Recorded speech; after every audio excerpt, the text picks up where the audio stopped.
In 1982, there was a man by the name of Larry Walters. And he's from Los Angeles. And Larry decided one day that it would be a brilliant idea to go to the Army-Navy surplus store and to purchase 45 weather balloons. Now, he took these balloons and he tied them down to his tethered lawn chair, and he filled each 4-foot balloon with helium. Y'all know where this is going. He armed himself with sandwiches, some Miller Lite, and a pellet gun, strapped himself down to his lawn chair, and planned to have a lazy trip up, perhaps enjoy some sandwiches and beer, pop a couple of balloons, and then descend. His friends who were there, and I'm sure egging him on a bit, cut the cords that anchored him to his Jeep. And what he found was he did not float lazily up 30 feet, but instead he shot like a cannon and finally leveled it off at 16,000 feet. Now, he felt he couldn't risk shooting any of the balloons, and so he stayed there drifting and cold with his beer and his sandwiches for about 14 hours. He crossed the primary approach corridor of LAX, startled some of the pilots in the Trans World and Delta Airlines. They radioed in at the strange sight that they had seen. Well, Larry finally gathered up the nerve to shoot a couple of balloons, and he began to slowly descend. However, as he had shot the balloons, the cords that were attached to them were kind of dangling around the lawn chair. He eventually got tangled up in some power lines and caused a Long Beach island to be entirely blacked out for 20 minutes.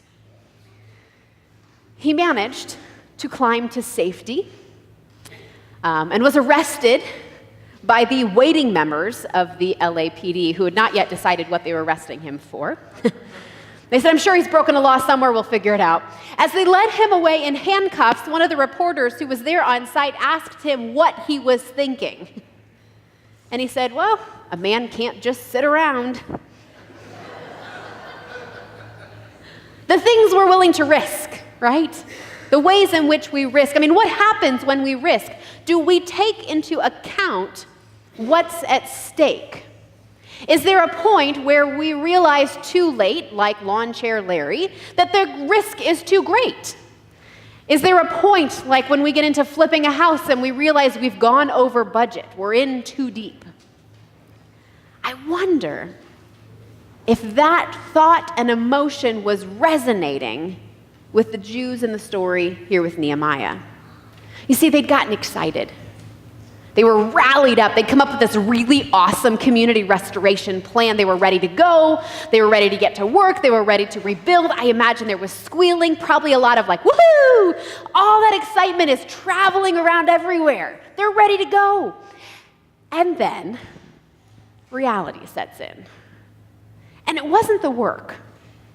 They could see that. They understood the purpose. They understood the why. They got why they were doing what they were doing. They knew God had called them, and they knew that the end result was worth it. But I wonder if they planned for the opposition, if they planned for the naysayers. That there would be those who would be afraid of the restoration they were working on because it would threaten their livelihood. That's what happened. As we hear the story of the Jews in our scripture message this morning, we begin to hear their fear. We begin to hear their doubts. And so their enemies, for lack of a better term, it's easier than trying to pronounce their names, and it really dehumanizes them, so we'll go with that. Their enemies were upset that the Jews were making progress. It was a threat to them for Jerusalem to be restored. These guys were leaders of the neighboring communities, and all of a sudden, it was intimidating to them. Perhaps people were going to want to move there. Maybe there were going to be some trade issues that would come up. Now there's political competition. There's all these reasons why they don't want to see Jerusalem succeed. And because they were mature human beings, they began to taunt the Jews. I love the way the Message paraphrases this conversation, and you can just imagine these guys saying this. What are these miserable Jews doing? Did they think they can get everything back to normal overnight? Make building stones out of make-believe? What do they think they're building? Why, if a fox climbed that wall, it would fall to pieces under his weight. Now, I didn't count the number of characters there, but that's pretty close to the size of a tweet. The angry rant of some sort. I mean, they're just attacking these guys. And what does Nehemiah do? He prays against their words. And then the people get back to work. Now, the enemies aren't too excited about this. They decide they're going to redouble their efforts. Now they're not going to just taunt. Now they've got a plan.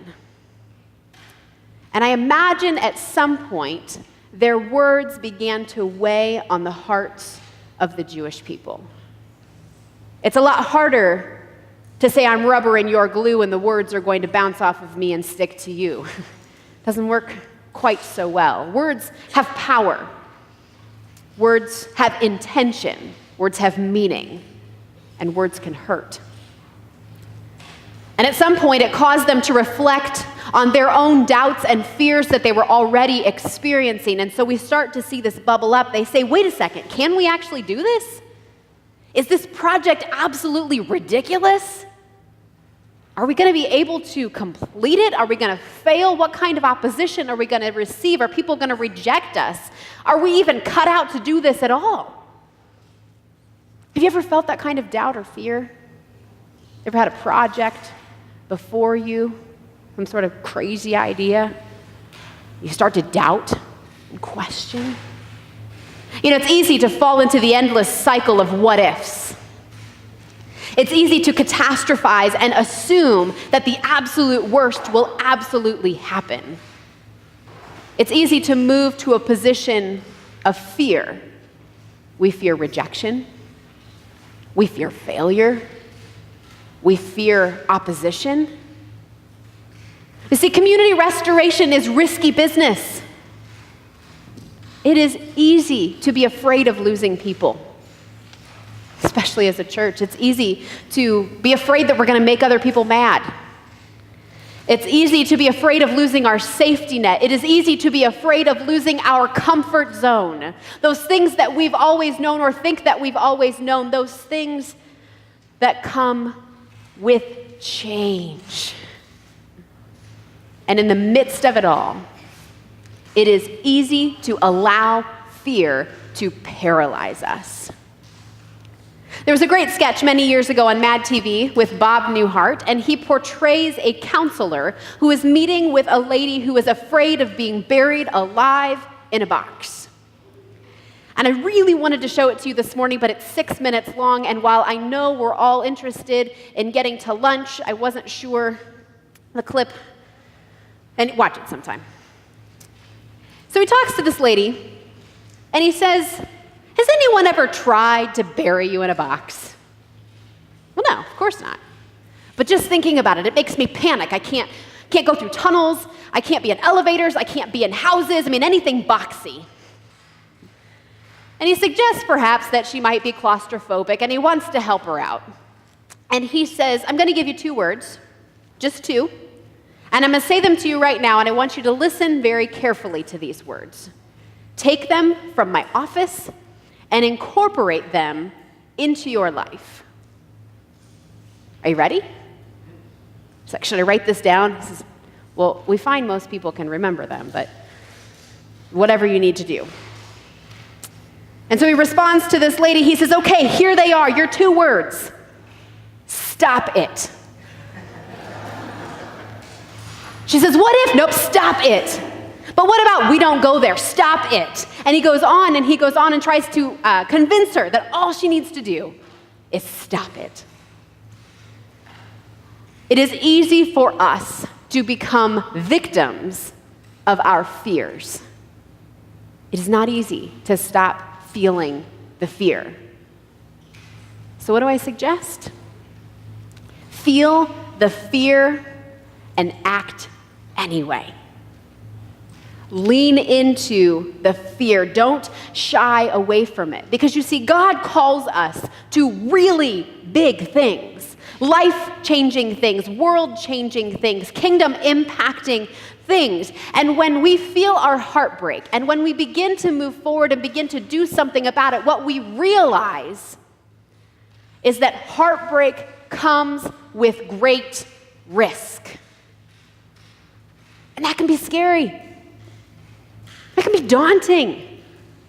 Sometimes it can be a legitimate fear that we're experiencing, but here's the thing, because God has called us to something, because God has asked us to cooperate with God, we have to lean into that calling. We have to lean into that vision that God has given to us.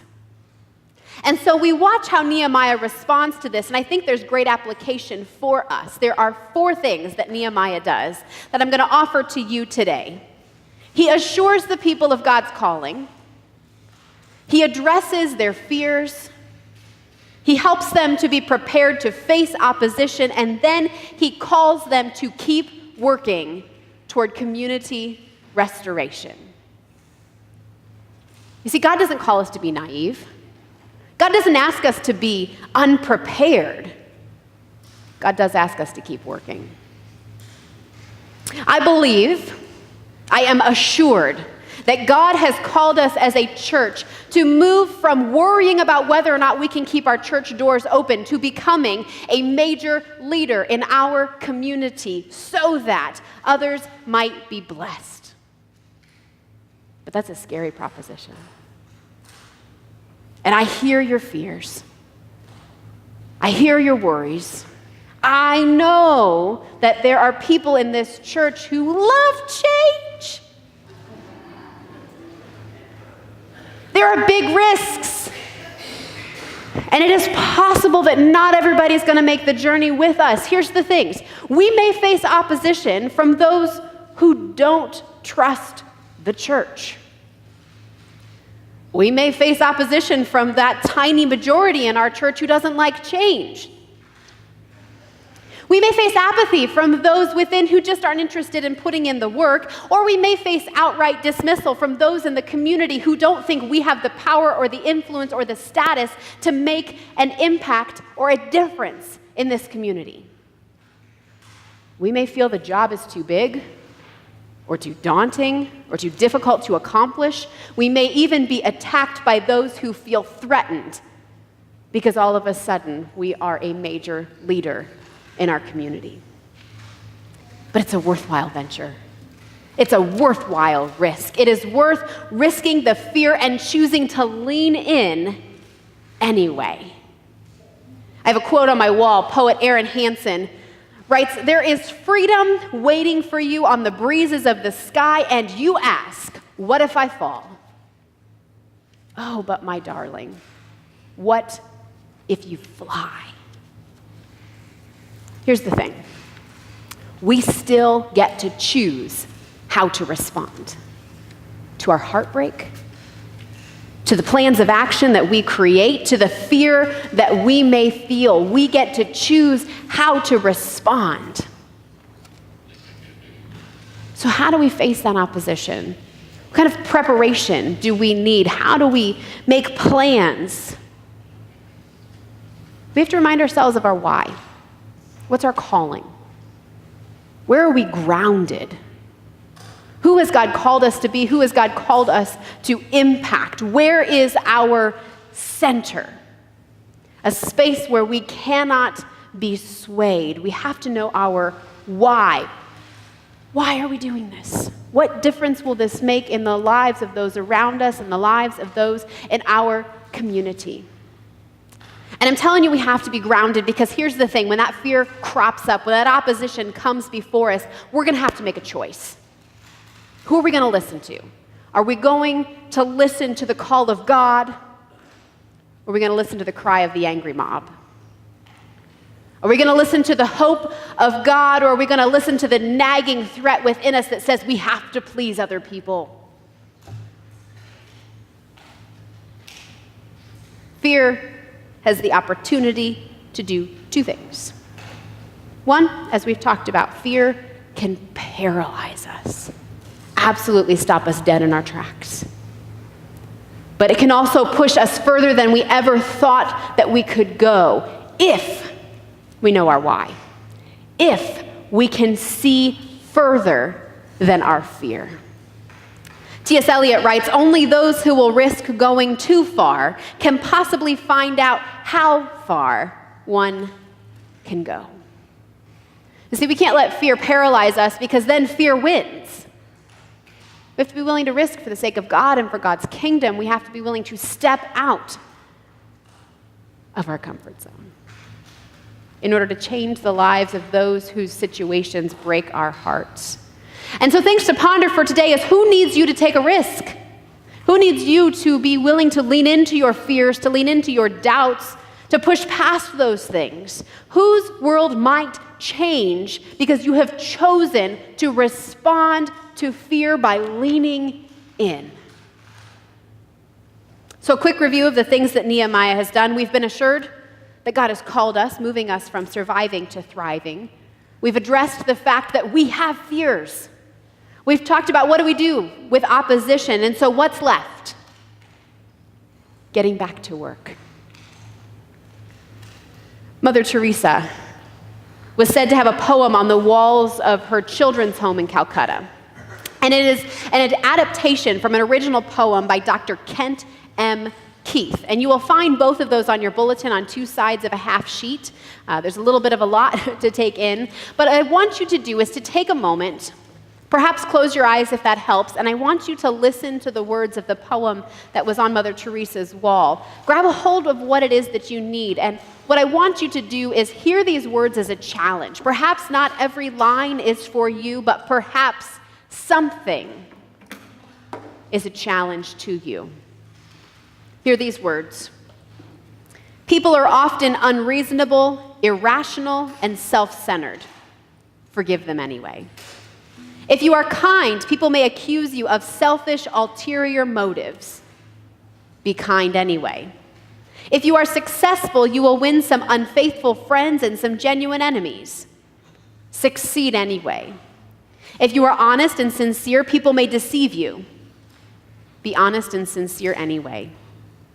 What you spend years creating, others could destroy overnight. Create anyway. If you find serenity and happiness, some may be jealous. Be happy anyway. The good you do today will often be forgotten. Do good anyway. Give the best you have, and it will never be enough. Give your best anyway. In the final analysis, it is between you and God. It was never between you and them anyway. May we all be centered enough to do it anyway. Amen.